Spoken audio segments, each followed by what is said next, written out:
Olá, boa tarde.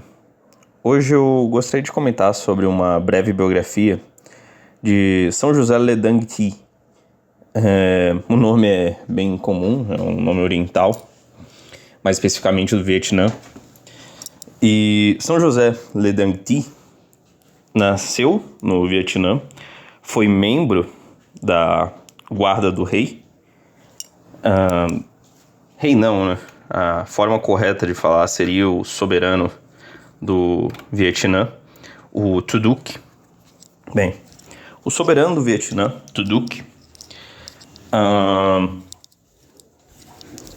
teve uma série de reformas em seu governo voltadas à independência do Vietnã frente a outras potências, mais especificamente as potências ocidentais que estavam avançando na época. A ideia dele foi de minar qualquer influência estrangeira no Vietnã, ou seja, isso incluía os missionários. Algo bem próximo do que aconteceu com o Japão também, né?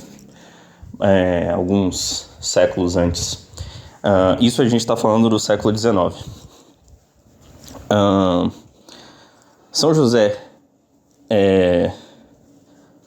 São José Ledang Thi, então, era membro da Guarda Real, capitão, mais especificamente, e não consegui muitas informações sobre ele voltadas ao período anterior.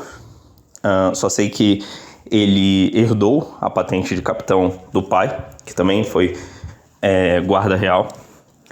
E a família dele toda era católica. Nós poderíamos, então, supor que eles foram evangelizados durante as missões. Então, talvez fosse uma família católica antiga, eu suponho. Bem, com o passar do tempo, o governante Tu Duc, do Vietnã, ordenou uma perseguição aos cristãos. Isso, ele acabou matando diversos padres. Houve uma revolta dos cristãos, apoiado por Siam, se eu não me engano, contra o Tu Duc. E os esforços dele lembravam bastante os esforços do Shogun Tokugawa, onde ele forçava os cristãos a renegarem sua fé e fazendo isso por meio de torturas, né? E forçando eles a cometerem blasfêmias, como cuspir no nome de Deus, proferir blasfêmias, cuspir nas imagens de Nossa Senhora, etc. São José Ledang Thi, então, nesse momento, quando começou as perseguições cristãs aos cristãos no Vietnã, saiu, pediu dispensa de suas funções como guarda, o que inicialmente foi aceito, só que ele foi denunciado por alguma fonte anônima, que era cristão e toda a sua família, mas aparentemente só foi ele preso.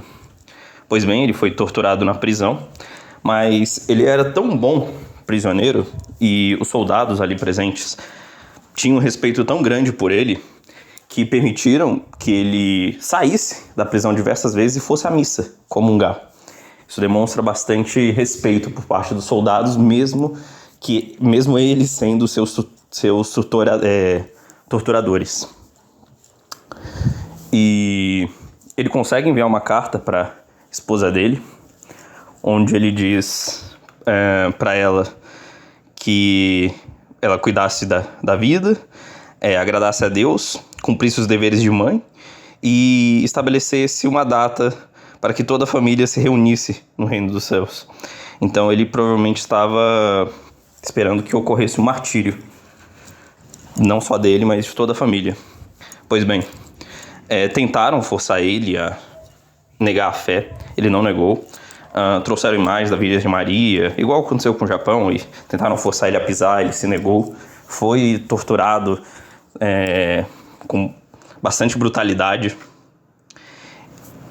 Mas ele preferiu morrer do que negar a religião. Pois bem, então, quando foi 24 de outubro de 1860, Tuduque proferiu a sentença de morte a um de seus capitães da Guarda Real, no caso, São José Le Danty, e, felizmente, ele pôde obter o sacramento da confissão e rezou silenciosamente até que os soldados amarraram suas mãos e pés em estacas e o executaram. O corpo dele foi solenemente enterrado na igreja da família, Foucan. E atualmente os restos mortais do mártir estão guardados na igreja redentorista na arquidiocese de Huy. Depois dos acontecimentos das perseguições, a tentativa do Tuduque de evitar as influências estrangeiras no seu país acabaram trazendo mais atenção. E diante da perseguição dos cristãos, a França, mesmo que já fosse ali, digamos, não tão cristã como outrora, e a Espanha, então iniciaram uma expedição contra o Vietnã, e ele foi o último soberano do Vietnã, graças a isso, porque as forças francesas atacaram diante desse casus belli, diante dessas atrocidades cometidas, dominaram o país. Tuduque morreu sem descendentes, mesmo que tivesse um harém com diversas mulheres, não conseguiu gerar descendentes. E o sobrinho dele que herdou foi deposto. Então, curiosamente, por conta da perseguição de Tuduque, o Vietnã acabou sendo conquistado pelos franceses. Muito curioso.